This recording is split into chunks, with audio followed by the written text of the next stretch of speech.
सकाळी सकाळी टोपलं थैला घेतलं निघालो मग वावरात जायसाठी. आज आपल्याला वाळातून कुठं आणणं होतं थैला. इथं वावरात पोचलो तर पायटीला काहीच पाणी नव्हते आणि इथं मला डॉगेश बाई भेटले. हे जे कुटार आहे हे माझ्या शेजारच्या वावरातून आणणं होतं. हे कुटार ठेसर आणि हेरंबाचं हे हातानं काढलेल्या तुरीचं कुटार. टाइम वाया ना घालव तर बाबा लागले मग कुटार भराले. आणि माय काम होतं थैला पकडणं, बाबाचं काम होतं कुटार टाकणं. मस्त 4 थैल्या कुटार भरून घेतलं आणि ठेक घेऊन मग रोडावर आलो इकडे. बाबा पहिले एक थैली घेऊन गेले, मग मी म्हटलं बसल्यापेक्षा चला आपल्या वावरातून या. आणि इकडे वाळत आलं तर बाबांना तूर सोगून गंजी बी लावली होती.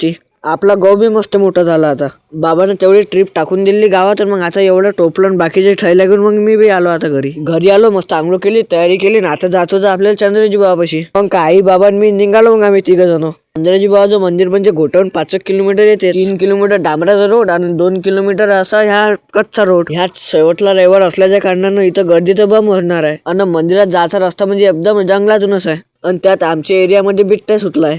आणि इथं आल्यावर मला माहित पडलं का अजून इथं 1 किलोमीटर चालायला लागते मंदिरात जायसाठी. आणि इथं आता दर्शन करायसाठी किती टाइम लागते काय माहित. असंही दुरून दर्शन करून घेतलं. आता मी चाललो वरच्या मंदिरात. इथं बी बम गर्दी होती. आता रविवारी आले नाही पुढे रे बा. आणि काही लोक इथं स्वयंपाक बी करते. टिक्का बी लावून घेतला तिथं. मग वरतं मस्त दर्शन करून घेतलं ना आता आलो आम्ही खाली यात्रेत. घरून पहिलेच बोली झाली होती की यात्रेतून काहीच निघायला लागत म्हणून.